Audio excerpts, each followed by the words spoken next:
Olá, você que nos acompanha na página Estação da Luz Espírita. Hoje nós vamos reproduzir uma palestra de Divaldo Pereira Franco. Uma palestra muito interessante. Divaldo Pereira Franco, palestra doutrinária das terças-feiras à noite, transmissão ao vivo pela TV Mansão do Caminho, e essa ocorreu na última terça-feira, dia 16 de junho de 2020. Queremos lembrar que aqui na nossa página nós reunimos matérias já publicadas no YouTube ou mesmo textos em PDF para facilitar a sua pesquisa, o seu estudo ou mesmo o seu lazer. Não tem fins lucrativos a nossa página e, portanto, eu convido você para esta excelente palestra. Obrigado.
Para que vivas em harmonia com os outros e esses contigo, necessitas manter um programa pessoal, mínimo que seja, indispensável aos resultados felizes. A pessoa que vive bem com as demais conseguiu desenvolver um espírito de cooperação, grande naturalidade em dar como em receber. Pequenos e simples atos de consideração constituem a primeira regra para um bom relacionamento humano e social. Se desejas realmente viver em harmonia, tenta ser paciente.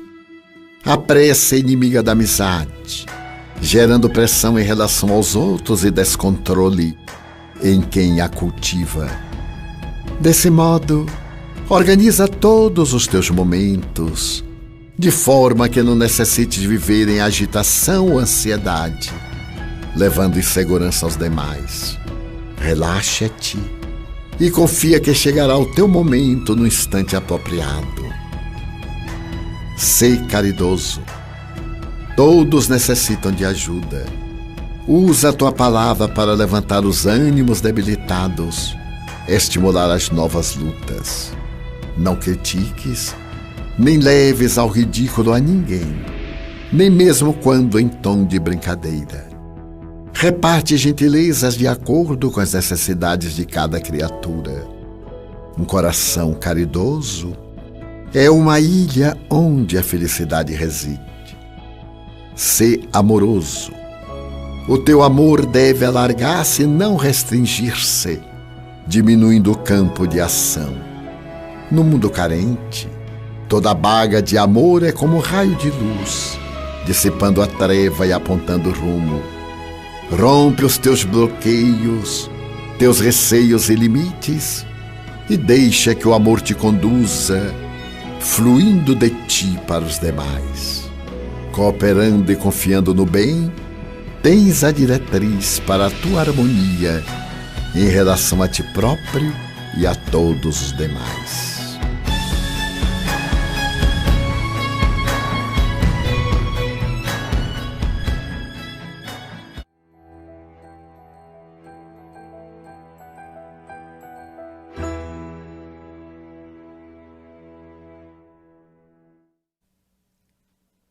Boa noite. Nossa reunião doutrinária das terças-feiras, diretamente dos estúdios da Mansão do Caminho. Preparemos-nos então para a prece de abertura dos trabalhos da noite de hoje. Abençoado Mestre Jesus, és o modelo e o guia para a nossa conduta e para a nossa vida. Buscamos-te com a sofreguidão que nos é característica, mas sabemos que nessa longa jornada da existência, essa busca incessante que fazemos para ter o encontro contigo é que preenche o nosso ser, nos dá a esperança de um novo viver, porque tu és a fonte do amor, não esse amor que o mundo conhece, mas um amor que só existe em ti. Aprofunda, Senhor, a tua paz e a tua mansuetude no nosso ser, e por instantes propicia-nos essa sensação de que tanto carecemos. Abençoa, Senhor, o trabalho da noite de hoje e permaneças instantes mais com todos nós. Que assim seja. Nossa reunião doutrinária, terça-feira, com a presença de Divaldo Franco, diretamente aqui dos estúdios da Mansão do Caminho. Com a palavra para vocês, Divaldo Franco. Queridas irmãs, queridos irmãos espíritas, caras amigas e caros amigos que nos acompanham pela Web TV Mansão do Caminho e por outros órgãos virtuais. São nossos os votos de muita paz. O valor de uma carta.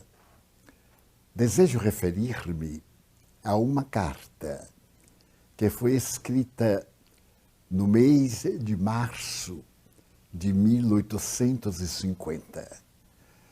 Essa carta foi escrita pela princesa de Metternich, a esposa do príncipe austríaco de Metternich. Era a carta entusiasmada de uma pessoa que acabara de entrar numa outra dimensão, além das dimensões materiais.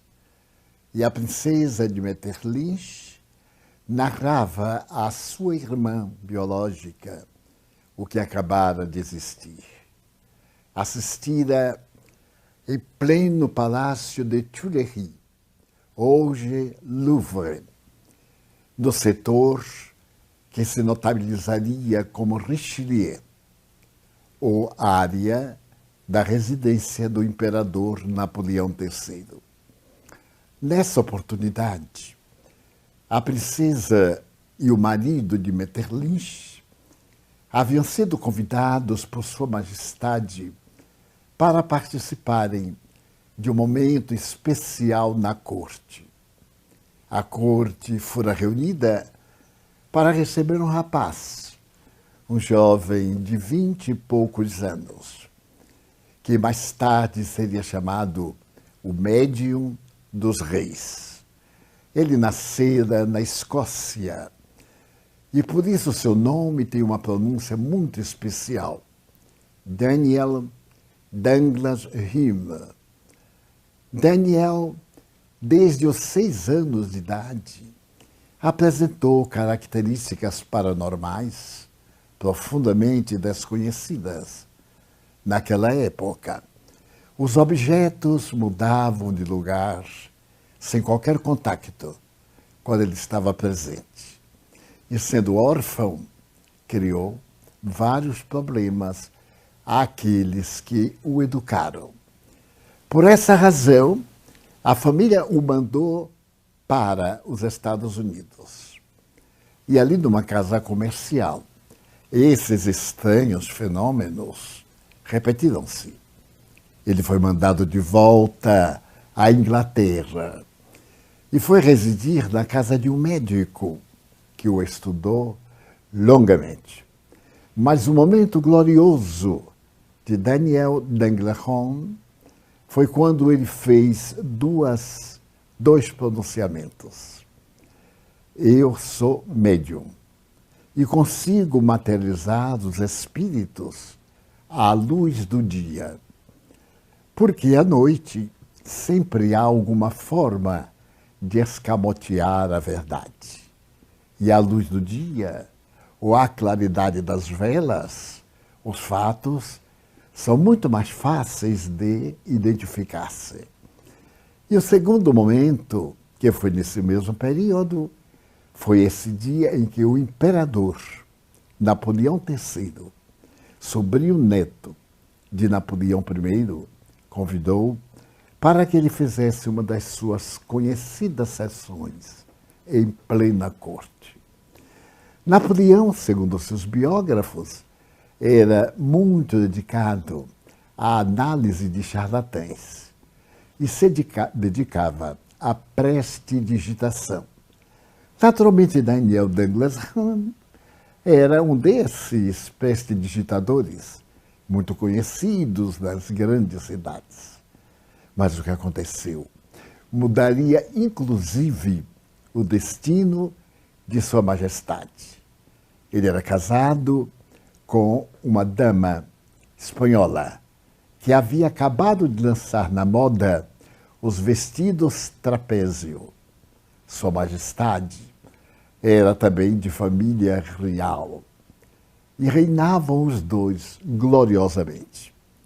Naquela noite, ainda fazia muito frio, e quando Napoleão se sentou na sala principal das recepções, ele sorriu muito pálido, e disse: os espíritos estão muito contentes, porque as pesadas cortinas levantavam-se como se estivessem sacudidas por uma estranha força.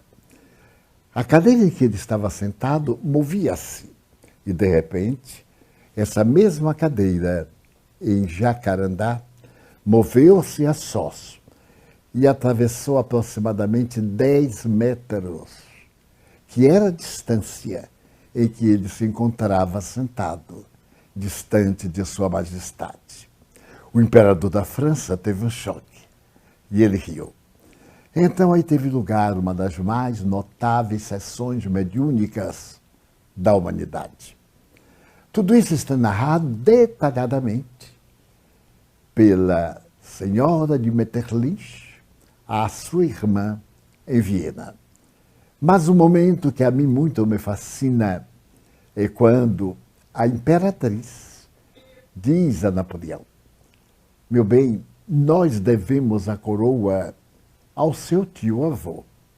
E já que os mortos estão vivos, seria fantástico que ele também aqui comparecesse, para nós podermos agradecer-lhe. Uma folha de papel em branco apareceu no ar, começou a flutuar e caiu no colo do imperador, com o autógrafo de Napoleão I. Então as emoções recrudesceram-se.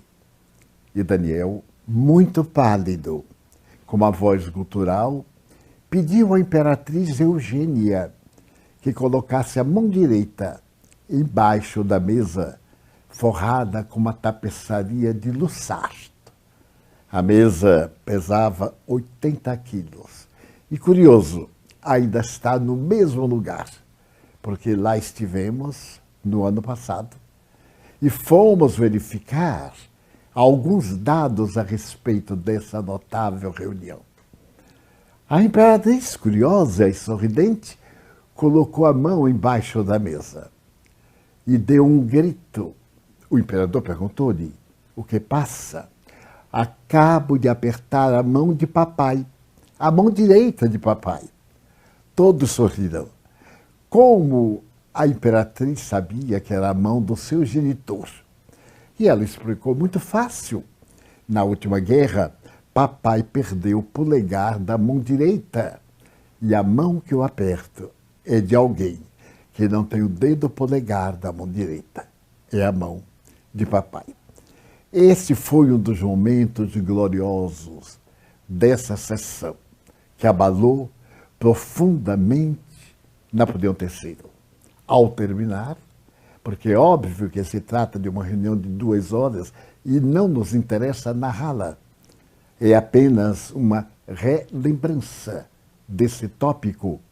Daniel pediu licença à Sua Majestade e foi para a residência onde se hospedava. O imperador, muito emocionado, deu-lhe uma joia de presente. E Daniel aceitou. Porque naquele tempo os médiuns eram profissionais. 1800. E 1850 aproximadamente. Allan Kardec ainda não aparecera no cenário mundial. E ele dizia: Daniel, eu não aceito dinheiro, porque isto é uma exploração. Somente aceito casacos de pele, viagens e joias como lembrança. Acabo de receber, não há muito, um relógio da minha amiga, a Rainha Vitória, que mandou colocar na parte posterior do relógio uma dedicatória ao meu amigo Daniel, da sua amiga Vitória. Claro, Daniel Douglas Home era um narcisista e se tornou o mais notável médium de efeitos físicos de que se tem notícia nas pesquisas europeias mundiais. Ele teve a oportunidade de realizar em pleno Vaticano sessão mediúnica para o Papa, que lhe pediu para que ele se tornasse católico. A história não afirma nem nega se ele aceitou ou não.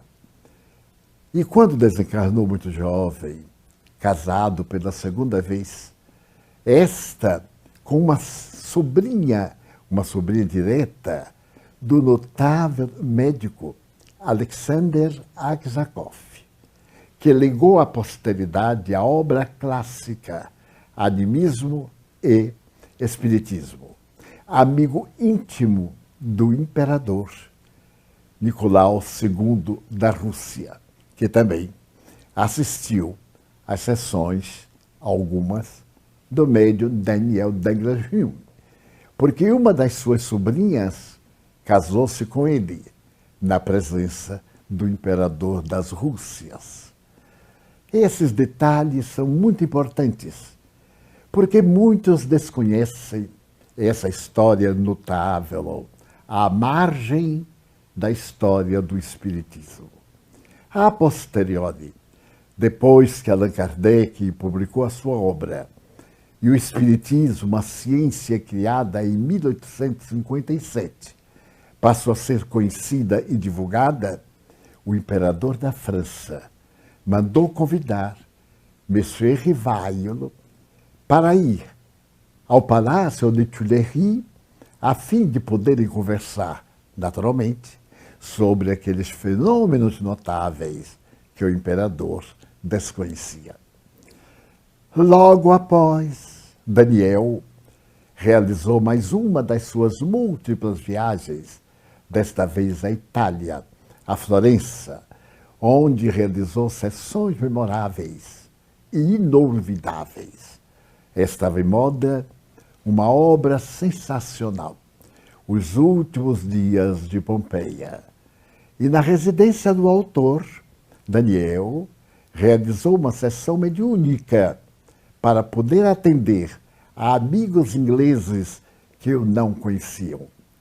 E um desses amigos era a grande poetisa Elizabeth Barrett Browning, acompanhada do seu marido, considerado o maior poeta de língua inglesa do século XIX, e ela, a maior poetisa de língua inglesa de todos os tempos, no caráter feminino, que escreveu o mais belo poema de amor, que se encontra em uma obra denominada Poemas Portugueses.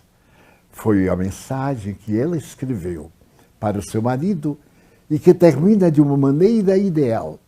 Mesmo depois de morta, ainda aí eu te amarei. Essas recordações chegaram-me porque estamos vivendo dias de muito desafio a respeito da nossa mortalidade física. A mortalidade física é aquela que arrebata o nosso corpo e que a filosofia vem lutando há muitos séculos em um debate cultural para demonstrar que esse corpo é temporário e a alma que dele toma conta é imortal, segundo a corrente dos chamados espiritualistas. E para outros, os atomistas gregos e materialistas do futuro, a alma morre quando advém o aniquilamento do corpo. Mas o que é fascinante é que desde priscas eras, no período neolítico, no paleolítico, o homem primitivo comunicava-se com os seus antepassados. Nas pesquisas fósseis, particularmente em Feldhofer, na África do Sul, foram encontradas nas furnas, entre as escritas rupestres, aqueles desenhos que eram feitos nas paredes, o ritual da morte e a presença da imortalidade da alma. Periodicamente, esses fenômenos abalaram as antigas civilizações. Todos nós, quando lemos a história de Babilônia, fomos informados que, no período de Baltazar, o último rei de Babilônia, logo depois de Nabucodonosor, em pleno baile, subitamente apareceram na parede 3 palavras em caracteres que não poderam ser traduzidos. Manem tessel farem. E como Daniel, no profeta hebreu, se encontrava no cárcere, e o rei houvera tido alguns sonhos que ele decifrara, ele foi chamado, e ao olhar aquelas palavras escritas com a mão de fogo, ele traduziu da seguinte maneira: estes são os 3 últimos dias de Babilônia. Logo depois, o vapor tétrico da guerra varreu a Babilônia do mapa e dela hoje existem entre os rios Tigre e Eufrates, no Levante, apenas escombros da gloriosa Babilônia, onde foi erguido o Jardim Suspenso, que é uma das 7 maravilhas do mundo. Já há aquele tempo, a fenomenologia mediúnica, com caráter de profetismo, tinha lugar na realeza como no povilhão. Se tomarmos da Bíblia para fazermos uma perquisição muito rápida, vamos ver o rei Saul visitando a pitonisa do Vale do Endor e perguntando-lhe se ele deveria levar a guerra adiante contra os filisteus. E ela, tomada de choque, disse: não posso. Não posso nada dizer, porque o rei estabeleceu que os sensitivos e profetas deveriam ter a cabeça decepada. E fazendo uma pausa, ela disse: mas vós sois o rei, que estáis disfarçado em pastor. Era verdade. E ele disse: já que eu sou o rei, quem deu a ordem, eu a retiro. E naquele momento, houve o notável fenômeno do último dos reis tomar da médium e, em estado de materialização, conversar com Saul e dizer-lhe: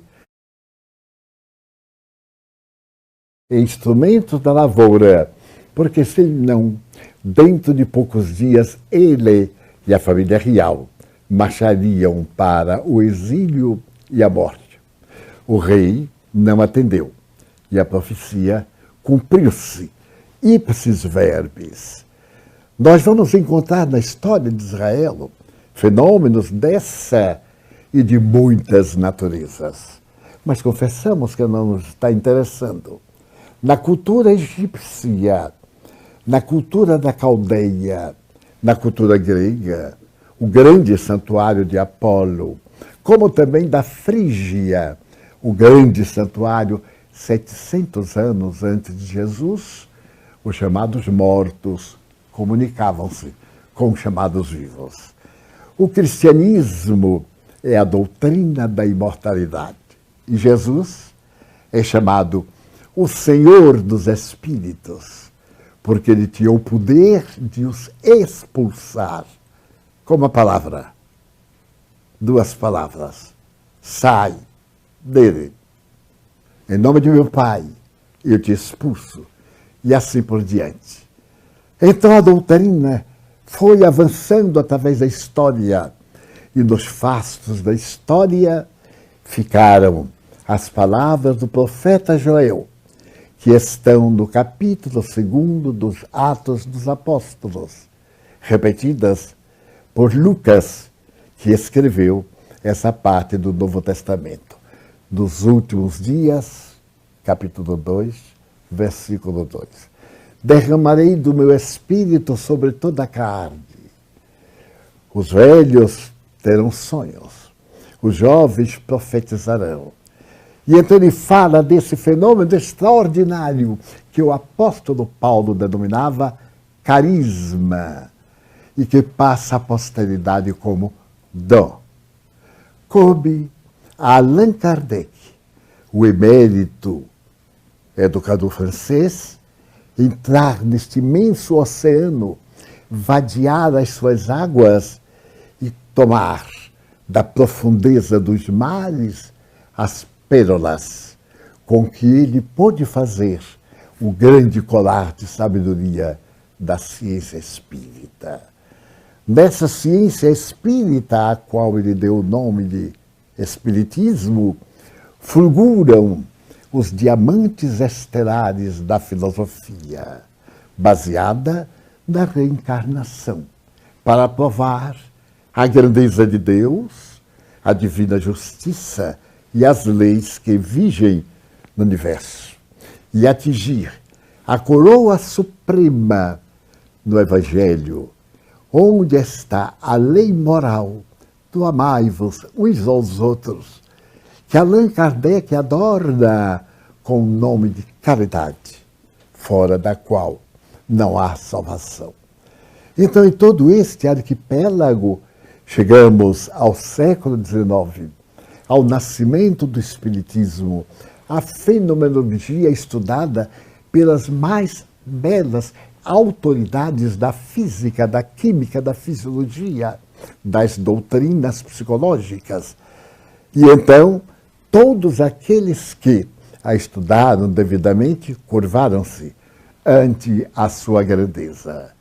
Se, por exemplo, recorrermos ao pensamento do pai da antropologia criminalista, Charles Richer, italiano, o homem que havia criado um cérebro biótipo da deformidade mental do indivíduo, que podia ser classificado pela formação do crânio, isso do cérebro, que passou a ser chamado lombrosiano. Hoje a tese não corresponde à realidade. Foi desmoralizada pela própria antropologia mais tarde. César Lombroso era ateu e escreveu ipsis verbis, o que eu vou repetir.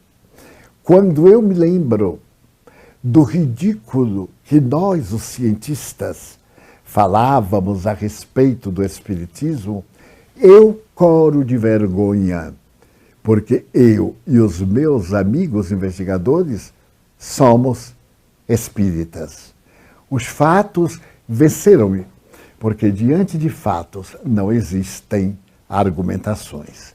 Mas isso é fascinante, exatamente porque a mediunidade abandonou os véus do misticismo, do esoterismo ocidental e oriental, das práticas místicas e das liturgias religiosas, para, a partir de Allan Kardec, ser denominado como um sexto sentido pelo eminente fisiologista francês Charles Richer, que procurou provar na sua Metapsíquica Humana, uma obra que Freud lamentou não ter lido quando a ganhou em 1885 e lamentou 40 anos depois, em 1925. Se ele houvesse lido esta obra que Richer lhe deu, ali nas experiências de fisiologia, ele se teria poupado a muito esforço em vão e teria compreendido melhor a psique humana. O professor Charles Richer, durante 40 anos, investigou esse fenômeno ao qual ele deu o nome de metapsíquica, além do psiquismo, metá em grego, e do psiquismo humano. Rendeu-se diante dos fatos, deixando numa carta à senhora Bumpus, uma amiga inglesa, a declaração de que estes fatos são verdadeiros. E numa bela obra, escrevendo a romântica A Grande Esperança, Richer refere-se à imortalidade da alma. Porém, eu desejo informar sobre Allan Kardec, o homem que venceu os séculos do passado, as glórias do pensamento filosófico, a decadência da fé religiosa cega, o nascimento das doutrinas de natureza materialista, do cientificismo, para afirmar que a vida não é apenas o pulsar dos órgãos materiais. Ela tem um caráter de transcendência, de imanência. Ela é imanente por causa do corpo e transcendente porque vai além do corpo. E publicar as obras sobre o Espiritismo, que neste momento são o lenço consolador de todas as lágrimas. Não choreis os vossos mortos, eles vivem. Cultivai-lhes a memória, porque eles receberão os vossos pensamentos e os vossos atos, por todo o bem que fizerdes em sua homenagem. Crede, ó almas gentis, a vida prossegue, e aqueles seres que pensamos que partiram, voltam para conviver conosco, para dar-nos a ajuda de que necessitamos para superar as divergências e os fatores de perturbação que envolvem a nossa cultura. Façamos uma pausa e logo continuamos.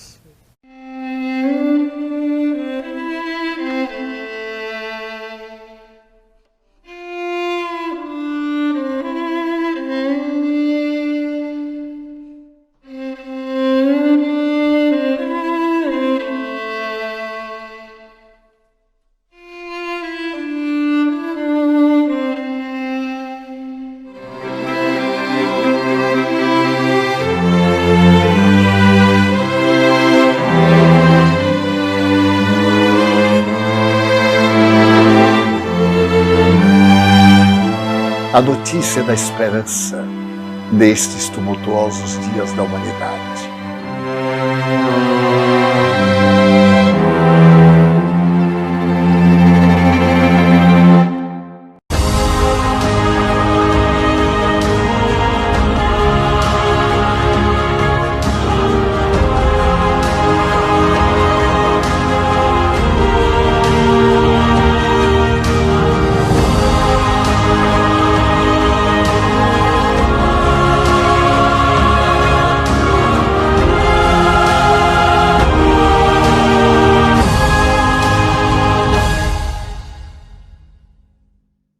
Olá, amigos! Estamos aqui para convidá-lo a acessar e fazer a assinatura do canal Espiritismo Play.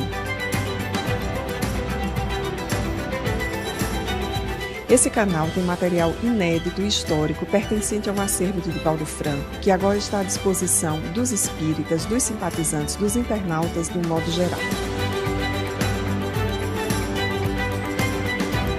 É importante ressaltar que toda a renda deste canal irá para a manutenção das obras assistenciais da Mansão do Caminho. Acesse o Espiritismo Play, faça a sua assinatura e entre em contato com esse material histórico e inédito do movimento espírita. Um abraço.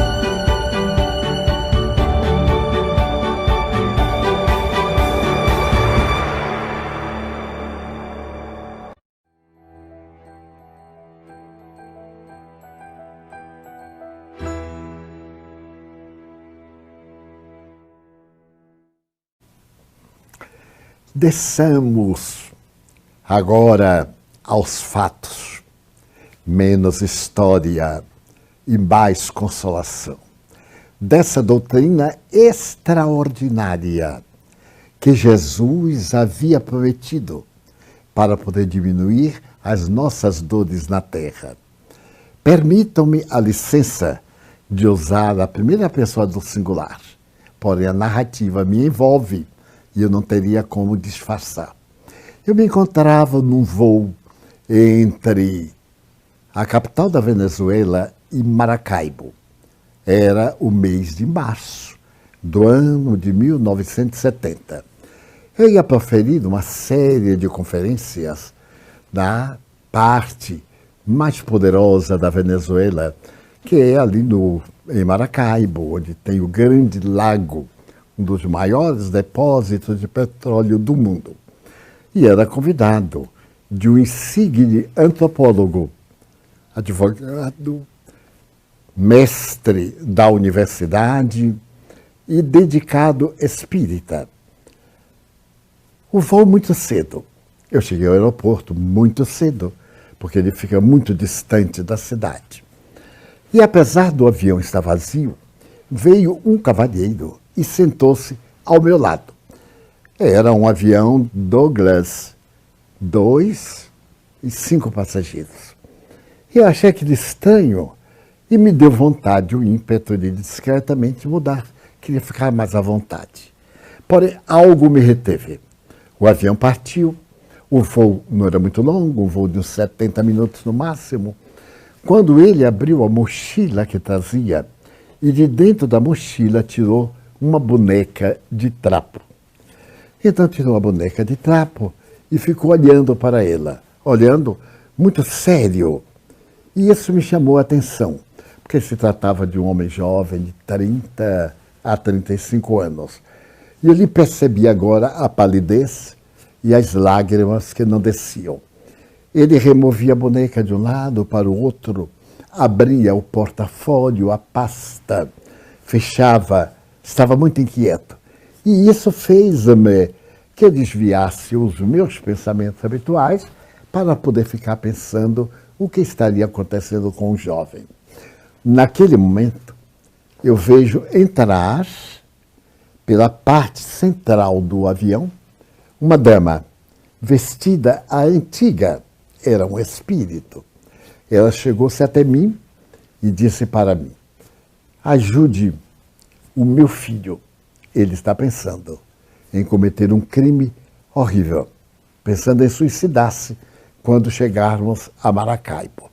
Eu tomei um choque talvez maior do que quando ele fosse falar. E fiquei aturdido. Eu era muito inexperiente na época. E fiquei sem saber exatamente como abordar. Mas nisso eu perguntei: a boneca é para sua filhinha. Deduzo que o senhor tem uma filhinha de 5 para 8 anos. Ele, sem nenhuma emoção, olhou-me e disse: realmente, é para minha filhinha.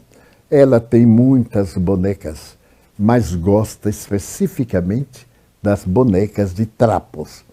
Eu disse: pois é. E o senhor está levando como despedida. Mas é uma despedida curiosa, porque o senhor está pensando em matar-se, não é verdade? O homem recuou na poltrona, olhou-me fixamente, nervosamente, e disse: mas que tem você com isto? Eu digo: não sou eu quem tem. É que eu estou vendo aqui uma senhora que me disse ser sua mãe. Eu sou espírita, sou médium, o senhor está indo para Maracaibo, ela me disse: o senhor é de lá.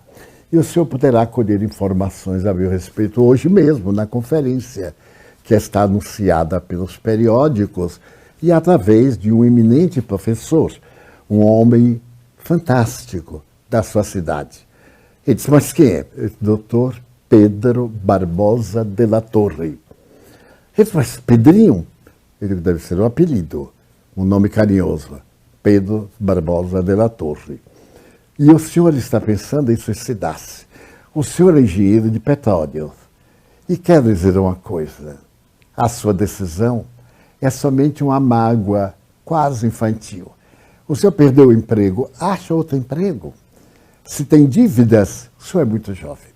E entrei num estado de transe, semi-consciente, porque eu estava perfeitamente no controle das minhas funções, mas falava sem o controle da minha vontade, como se o espírito me tivesse tomado o aparelho fônico.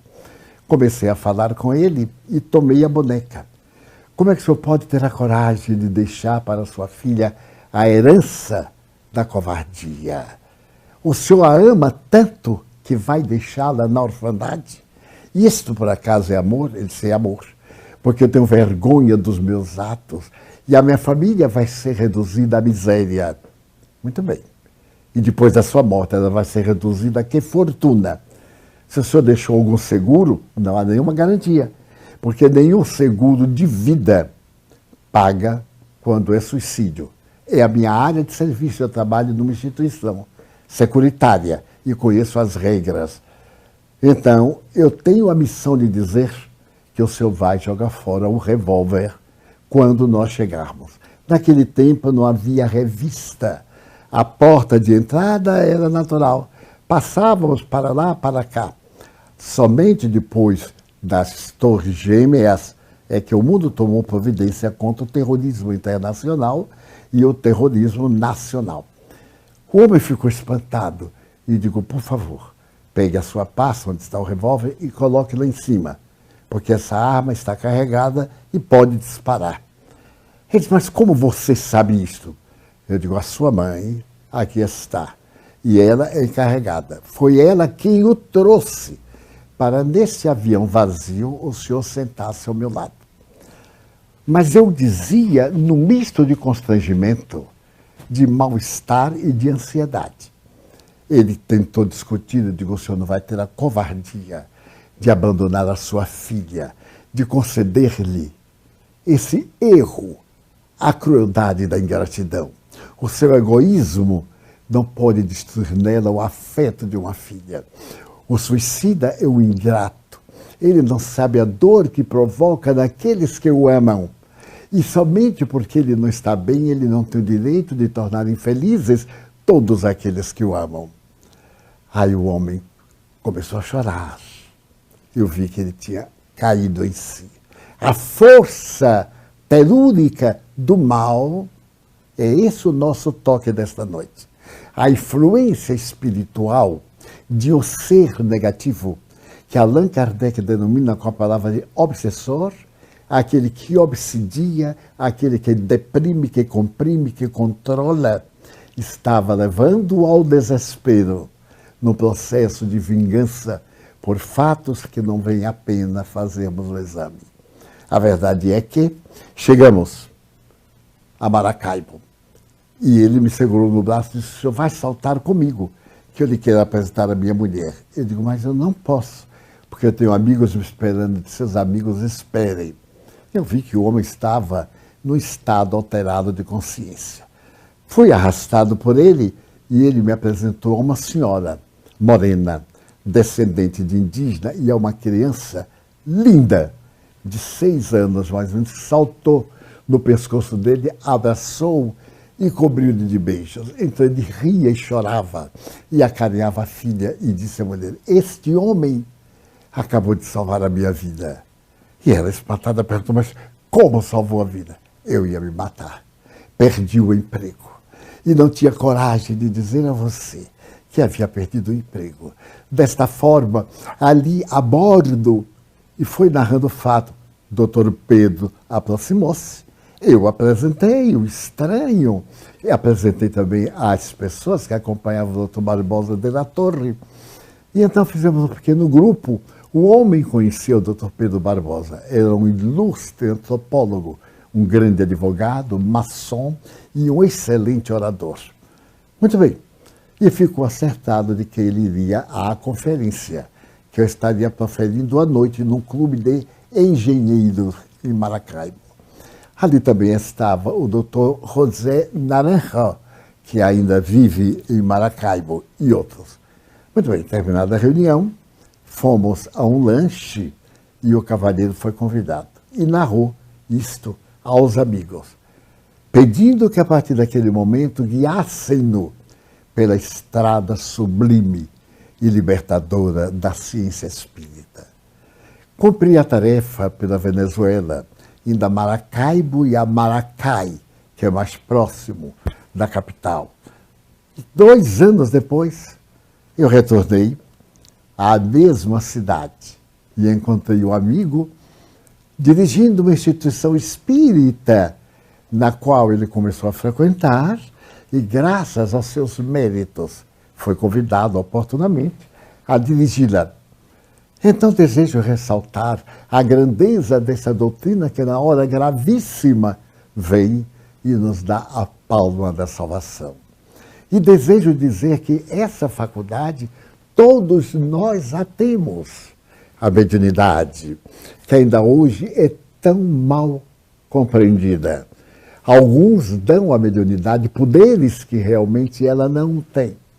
Outros vestem-na de mistérios, de magias e apresentam, sobretudo, fórmulas que são plenamente dispensáveis.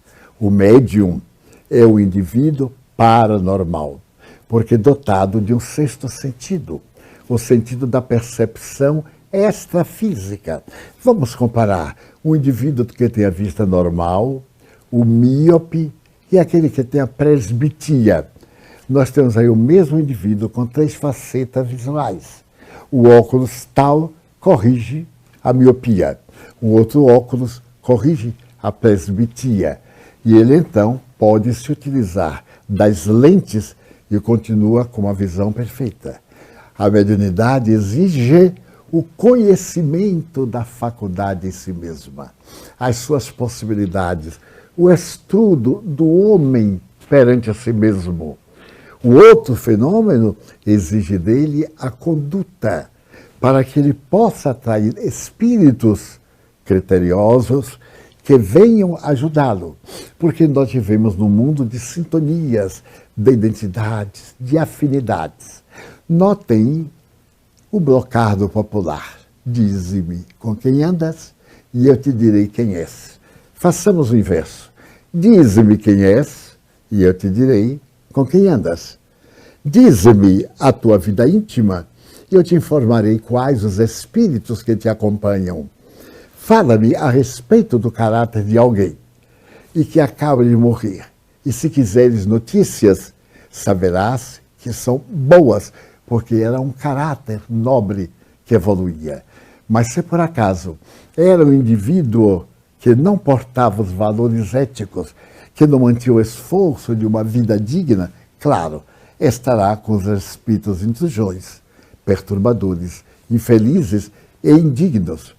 Então, cabe a todo e qualquer indivíduo examinar o que é o espiritismo e não se deixar envolver por informações colhidas rapidamente na internet ou rapidamente hoje nas lives.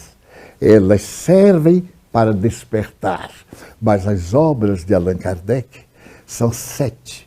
O Livro dos Espíritos, o Livro dos Médiuns, o Evangelho segundo o Espiritismo, o Céu e o Inferno, a Gênese, e 2 opúsculos, o que é o Espiritismo e o Principiante Espírita.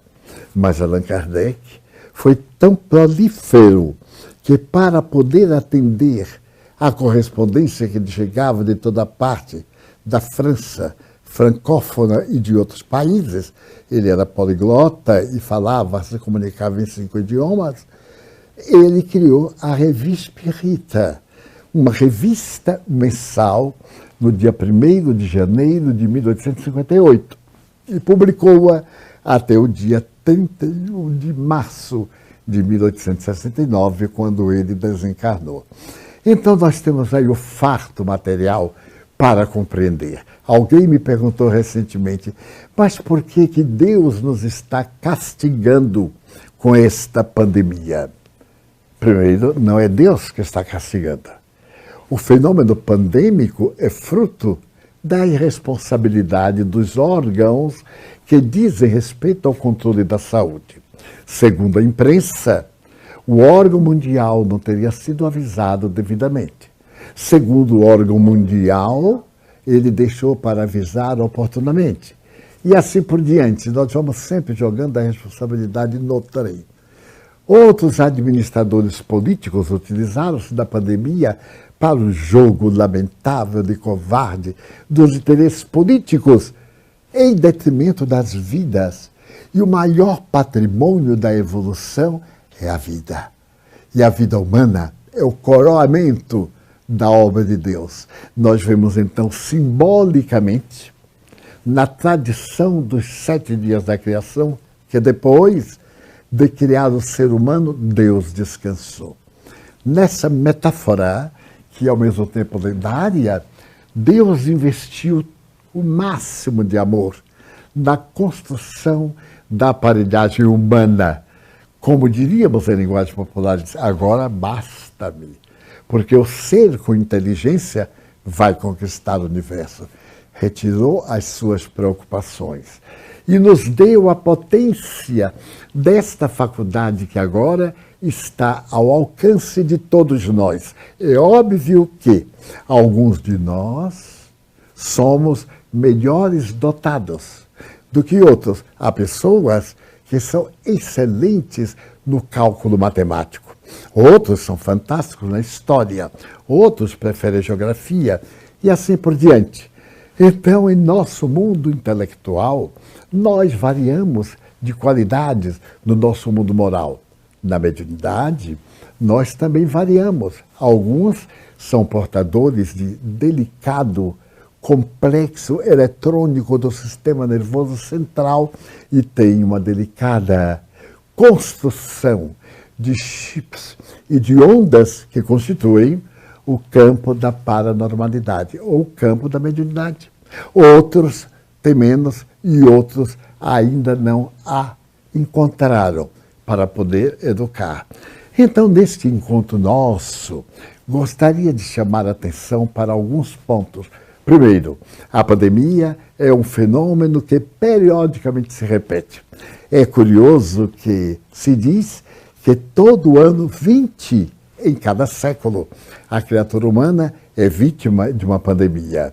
E nas tradições do grande visionário francês, ele próprio diz que nos anos gêmeos 2020, nós teríamos uma grande pandemia. E aí estão anunciados de Nostradamus as visões perfeitas que se adaptam a este fenômeno. Mas nós tivemos por volta de 1920 a grande problemática da gripe espanhola. Começou em 18 e os efeitos piores foram durante a quadra de 20. Temos um pouco no passado, mas curiosamente, desde os primórdios, a década 20 se fez caracterizar por pandemias. Coincidência? Não importa. Importa que aí estão 200 mil vírus desconhecidos.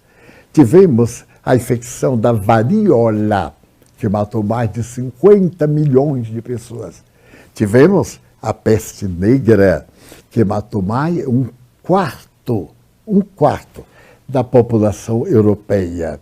E assim sucessivamente até as epidemias do Império Romano, de Juliano e etc.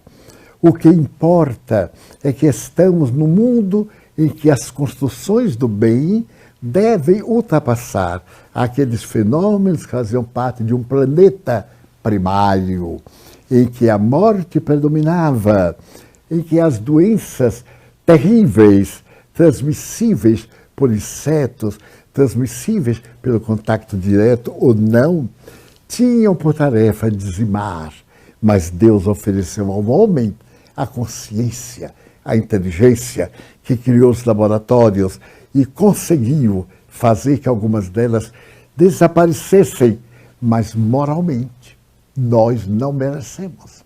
O que temos feito dos valores éticos? Aí estamos em 2020 com bolsões de discriminação racial. Como pode se atrever alguém a discriminar o seu irmão somente pela cor da epiderme? Tenha ele amarela, vermelha, branca, preta, porque não existe a cor negra, a cor é preta, oxigenada. Isso ser motivo de inferioridade? Basta que nos recordemos dos grandes gênios em todas as raças.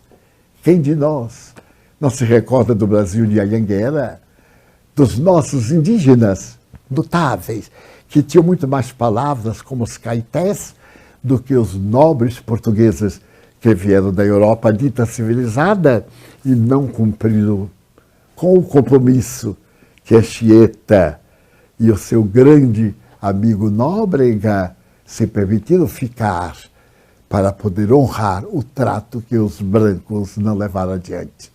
Então, como é que neste momento nós podemos ter discriminação às minorias por causa do comportamento Y ou por causa da preferência X? É lamentável.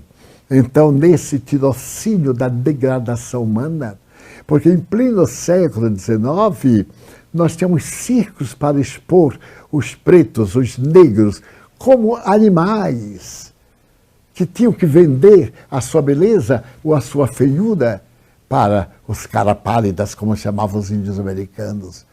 Então, nós estamos num período de dignidade humana.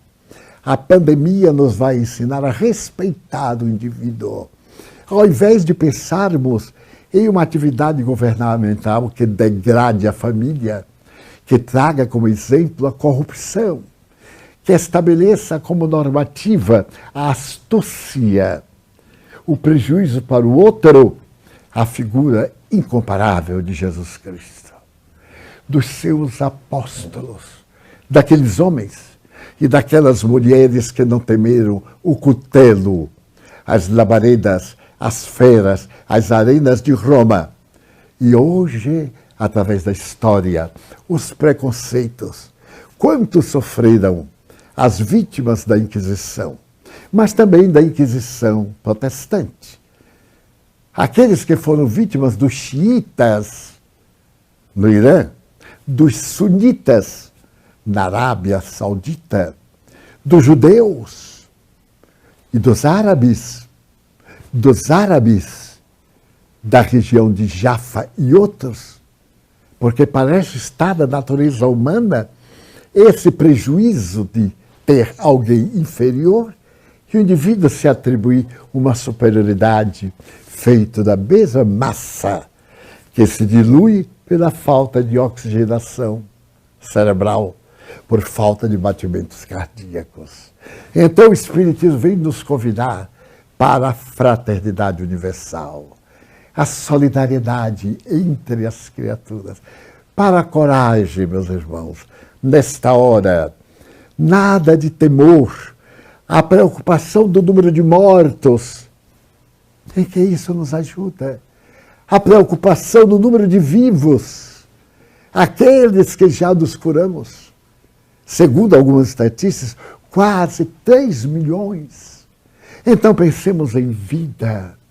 Pensemos agora com a altivez do imperador Napoleão III, indo mandar buscar Daniel Douglas Hume para saber se há vida depois da vida. Tudo hoje nos afirma que sim, há vida depois da vida. Um dos notáveis pais da física quântica e da astrofísica declarou: nós, os cientistas, pensávamos que o universo era uma máquina. Hoje, estamos absolutamente conscientes de que o universo é um ser vivo que se expande, que se contrai. Vida é a promessa que nós temos de Deus. Por isso, nos deveremos unir, gerar simpatia. O velho refrão: a simpatia produz simpatia. O perdão é esquecer a deficiência do outro. O deficiente não tem culpa consciente de estar num estágio ainda mínimo, de darmos outra oportunidade, de favorecermos com o ensejo da reparação e de estendermos o amor no seu sentido mais profundo, porque Deus é amor. E Ele nos fez à sua imagem, ideia, semelhança, pensamento. E somos deuses, com D minúsculo, conforme assentou Jesus. Meditemos em torno da fragilidade da vida orgânica, da eternidade da vida, do princípio espiritual, esse princípio inteligente, e louvemos a Deus com alegria. Respeitemos os nossos enfermos com ternura, confiemos, porque através do pensamento positivo nós transmitimos energias saudáveis e o tono vital, que é o pensamento de Deus em nós, a todos, vegetais, animais, criaturas humanas. Muita paz e até o próximo encontro na quinta-feira, neste mesmo horário, se Deus quiser.